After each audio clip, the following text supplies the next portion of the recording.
नमस्कार, आप देख रहे हैं सी इंडिया न्यूज, एक अनदेखा सच, और मैं हूं आपके साथ साक्षी।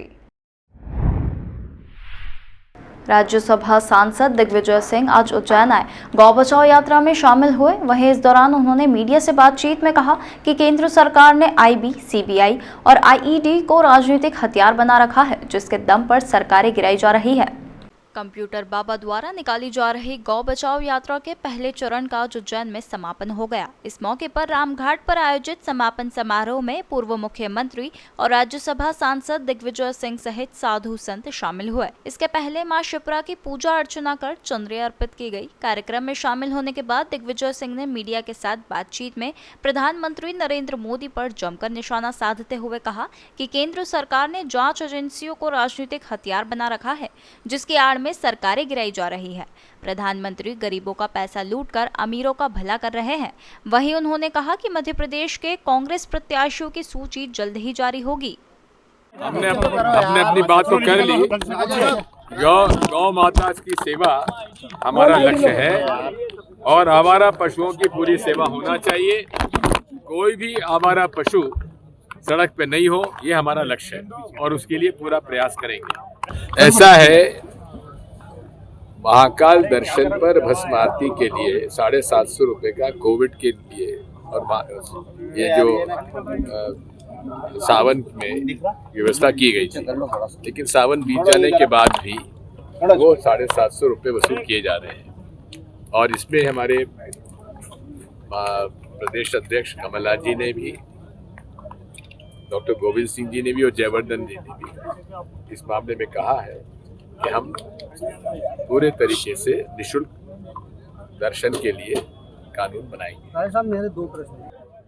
बात यह है, ईडी, आईटी, सीबीआई, ये ऐसे राजनीतिक हथियार इनके पास हैं कि अनेक सरकारें इन्होंने गिरा दी। जनता चुनती है और ईडी, आईटी, ईडी, सीबीआई गिरा देते हैं।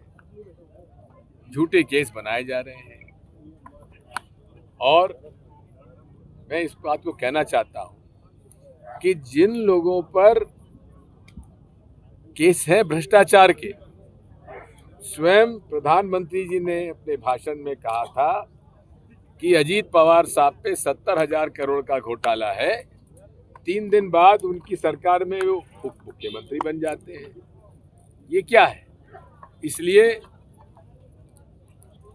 नरेंद्र मोदी जी जब कहते हैं मैं गारंटी देता हूं, उनकी गारंटी बड़ी होती है और उस पर भरोसा कतई नहीं किया जा सकता। हम उसकी घोर निंदा करते हैं। ये काला धन जो है लाने का वादा किया गया था, लेकिन उल्टा देश का पैसा बाहर चला गया विदेशी बैंकों में। इन्होंने कहा था विदेशी बैंकों से हम पैसा वापस लाएंगे हमारे देश का, लेकिन यहाँ उनके जो खास लोग थे हजारों करोड़ रुपए लेकर विदेशों में चले गए, आज तक नहीं लौट पाए, ना पैसा वसूल हुआ। मोदी जी मतलब है कॉरपोरेट, बड़े बड़े लोग, गरीबों का उनका कोई हित नहीं कर रहे हैं, गरीबों से लूट रहे हैं और धर्म के नाम पर उनको गुमराह करते हैं। 6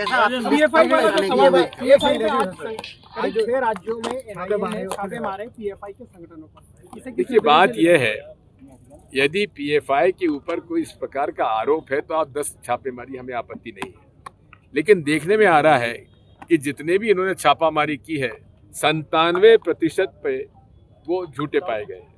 एक बड़ा सवाल है, इजराइल और हमास का जो विवाद चल रहा है, केंद्र सरकार इजराइल का साथ दे रही है, वहीं देश के कई राजनीतिक दल इसका विरोध कर रहे हैं। एक बात समझ लीजिए, कांग्रेस हमेशा से आतंकवादी गतिविधियों और हिंसा के खिलाफ रही है। हमने कभी समर्थन नहीं किया है। विवाद पैलेस्टाइन और इजराइल का है।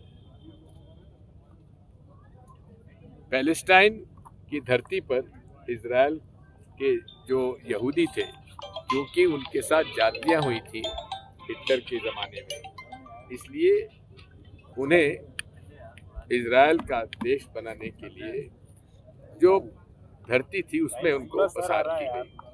तो उस धरती पर विवाद चला हुआ है, बॉर्डर डिस्प्यूट चले हुए हैं पैलेस्टाइन के और इजराइल के। लेकिन हमास जो है वो एक मिलिटेंट संगठन है, जिसे आप आतंकवादी गतिविधि भी कह सकते हैं। हम उसका समर्थन कभी नहीं करेंगे, लेकिन जो पैलेस्टाइन और इजराइल का विवाद है उसे बैठकर सुलझाने की आवश्यकता है, शांति स्थापित होना चाहिए। तमाम खबरों के लिए देखते रहिए सी इंडिया न्यूज़, एक अनदेखा सच।